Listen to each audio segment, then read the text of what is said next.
Good evening, folks. How are you this fine evening? It is stupid o'clock here, and I'm delving back into my old wicked ways with some late night work. But I thought this would just be a fun one to do. I just did a video which isn't up yet, talking about how negotiation works in Draw Steel, and I thought it'd be fun to just jump in and do a really quick stream showing you how to actually make that negotiation. So these will be like sister videos. But let's jump right in.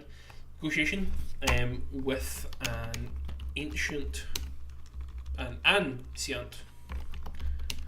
white dragon. There we go. It needs a name.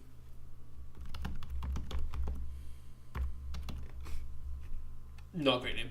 Thaumaturavax. Is it an extra syllable? Thaumaturavax. Do you know what? It doesn't matter. The white worm. We're all original today. So I actually think this probably has a name, because the creature we came up against in a session was in a published adventure. So I'm assuming that was a dragon that was really from that. Although our DM gets quite creative, so it could have brought it to someone else, but we're going to say this is our NPC.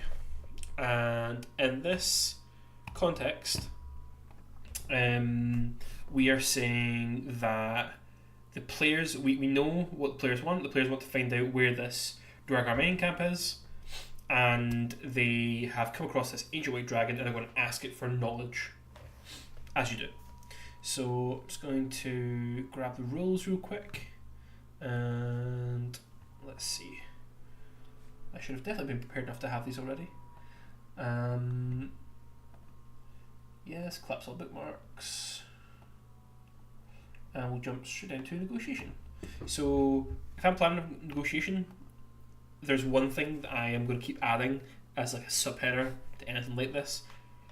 And it's the important part. Players must initiate negotiation. Negotiation. Sure. Players must negotiate. Nope. Initiate negotiations. Now I'm working out how I run a dragon with Sean Connery's voice. So players initiate negotiations. Beyond that, we need an attitude. And that attitude will give us interest, patience. We need to know what the impression score is. We need to know what languages the dragon speaks. And we then need interest 5.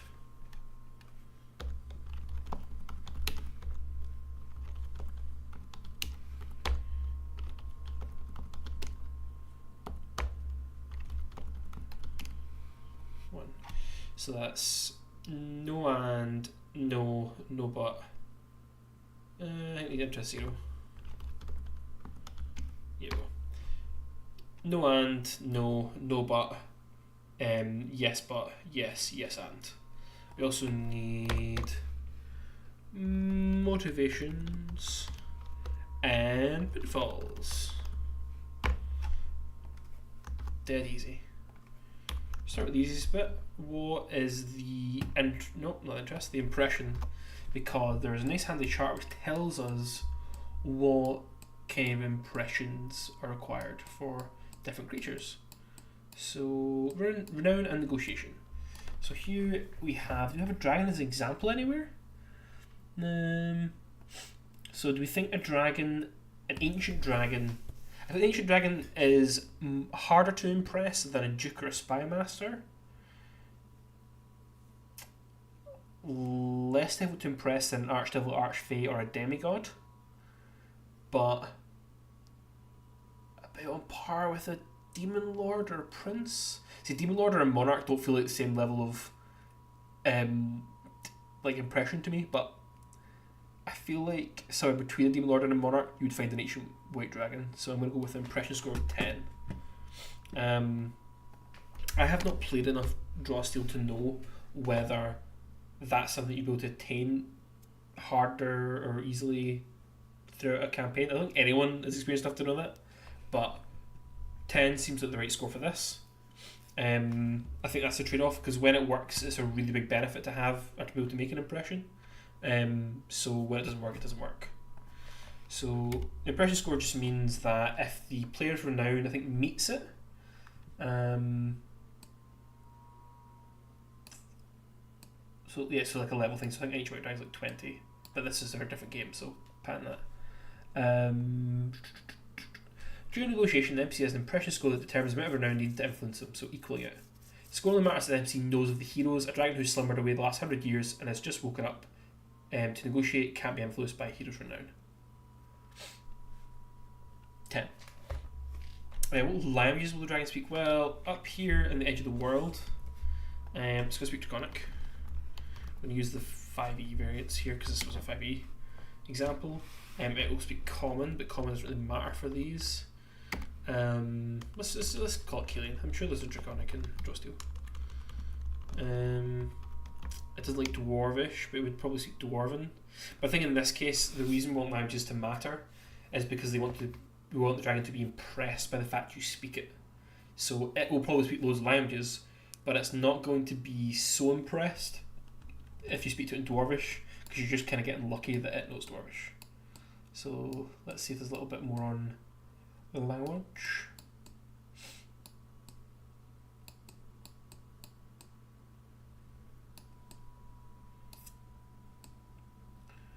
Well, yeah, I just have to find it.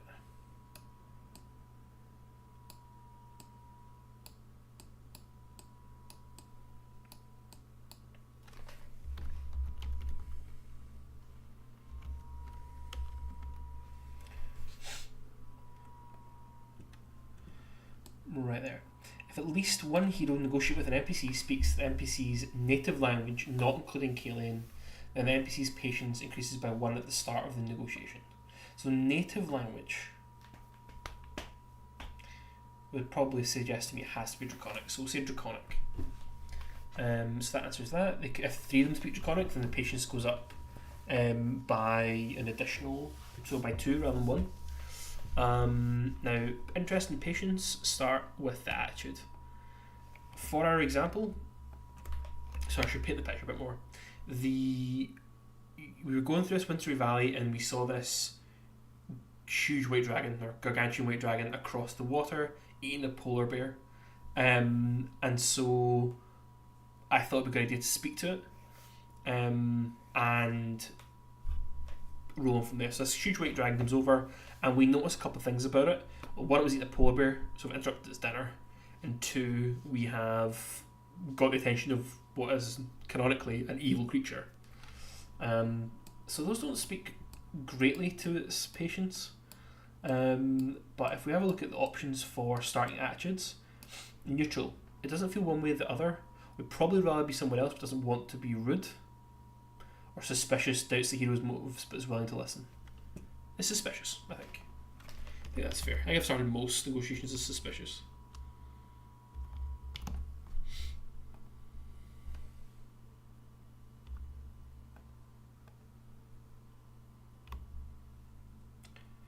You know, we've got it on the last screen. Although actually, off the top of my head, I'm pretty sure I can go 2 and 2. You can't really get much lower than 2, or it's kind of pointless. Yeah, probably can get interest to 1. There we go. And the fun part is thinking of motivations and pitfalls. Well, I've already thought of some of these. So this dragon particularly had a dead wizard strapped to his back, but I very much believe that dead wizard was in control, and that dead wizard had like a power over it. So I think we could say straight off the bat, higher authority is a motivation for this dragon. It wants to impress this dead wizard. And we'll pull one more. I don't know enough about that dragon's backstory in particular, but let's say it likes discovering new knowledge because its master is a wizard. So we'll say discovery, offering to unveil new knowledge. Could be good, although it is one that people would probably chance onto pretty easily with this one because they're trying to find out knowledge. But we'll say discovery is motivation. What is the pitfall? Well, I guess the opposite of higher authority is freedom. Power. If you think someone else should be in charge, you probably don't want to be in charge. Yeah, I'll say power is a pitfall because they don't want power. And I also tried to appeal to this dragon's sense of vanity. It didn't work, so I'm going to say legacy is also a pitfall. There we go. Already this is pretty much shaping up. So suspicious, hard to persuade, very hard to impress, maybe speak draconic. You can appeal to its higher authority, you can appeal to its sense of wanting to discover new things. But it would be offended to think you wanted you'd be offended to think that you thought it wanted power and that you thought it was vain. I think greed's a good one for dragons, but perhaps too easy to overuse. Now there's a sliding scale of results here, obviously tied to tests, but like I was saying before, there's a very simple that can be deviated from system. So yes and yes, yes but, no and no but, no and no and. I don't know if that's how they phrase it here, but that's how I remember it in my head. Oh no, that is literally how they do it in here. I had to get it from somewhere. So what's the fun end of the pointy end to start from? So I think the first one is, well, what is the question? What do the players want? And this is something I want. Do the players want?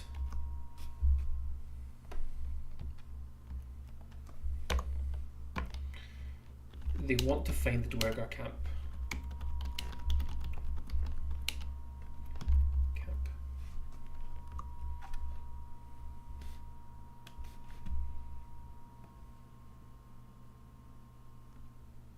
So yeses.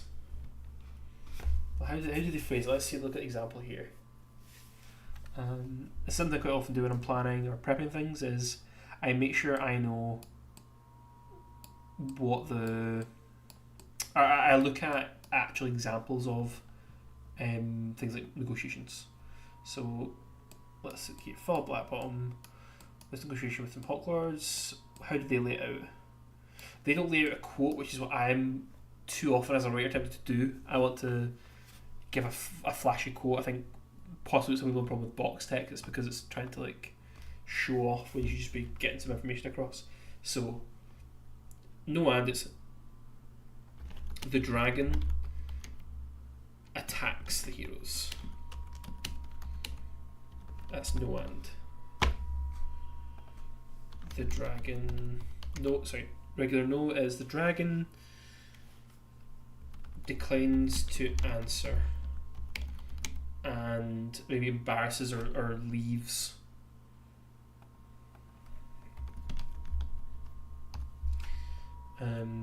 No but would be the dragon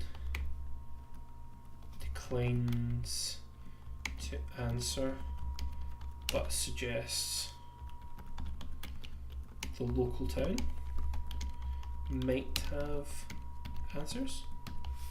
And so we've gone from no and, no, no but, so we've got yes but. The dragon offers the information in return for the heroes freeing its master's acolyte imprisoned in nearby town.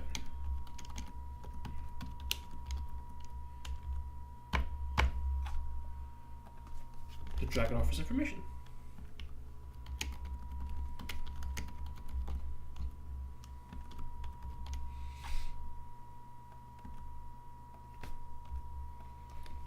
The dragon offers the information. It can't just win the fight for them. So it's not going to go, yes, I'll come kill the Dwergar for you. And is willing to act as your support.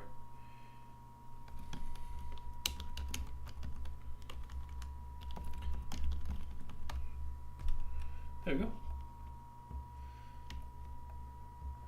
Do we need to know anything else about this dragon? This negotiation? I don't think so. A quick look, let's have a look at examples. So we've got, if we're laying it out properly, we've got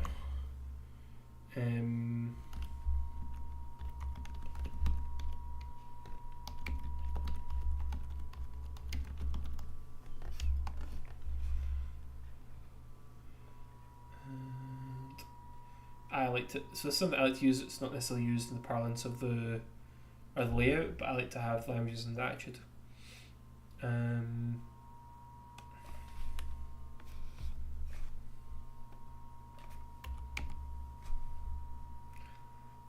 Motivations, pitfalls. Okay.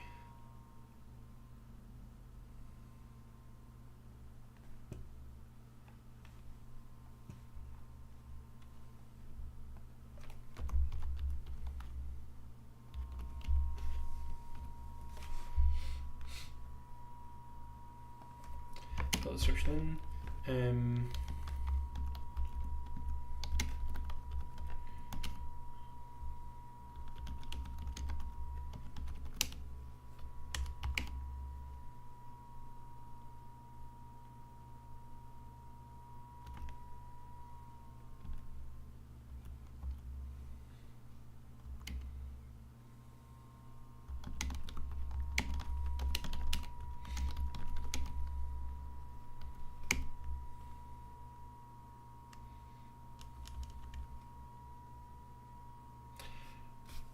Thought actually is that the wizard Rom is still alive and taking charge of matters. Let's see, discovery.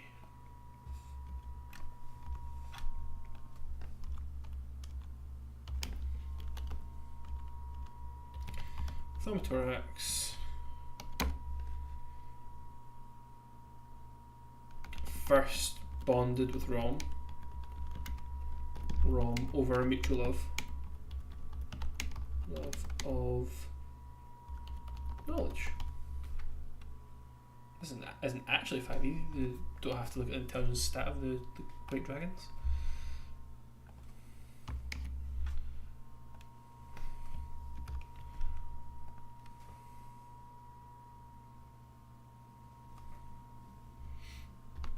Thaumaturx has no desire to rule or control others.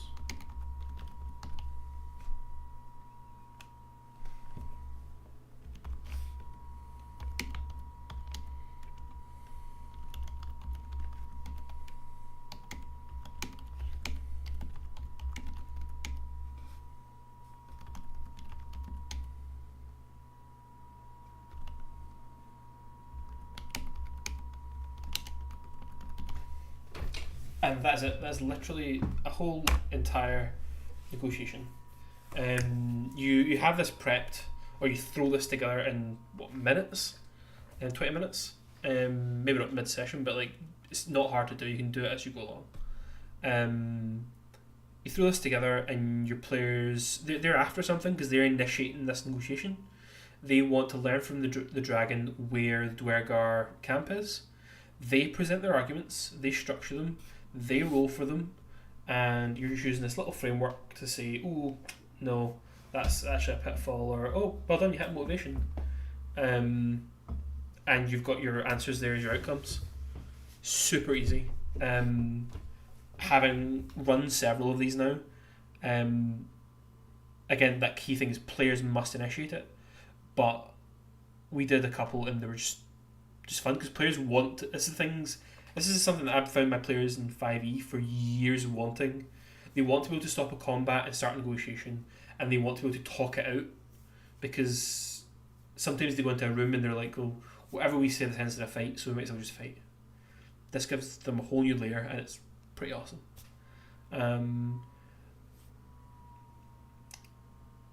I don't want to do another video right now on a montage, but we will do a montage to show you how simple that is to prep as well. I would say running a negotiation, half an hour.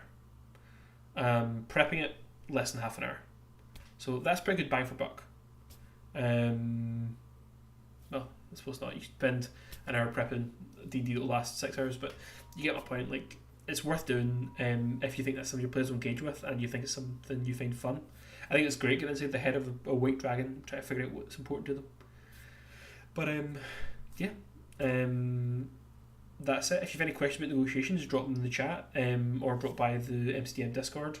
There's always people talking about various rules, or drop by any of our DSM channels and shoot us a message. Cheers, folks.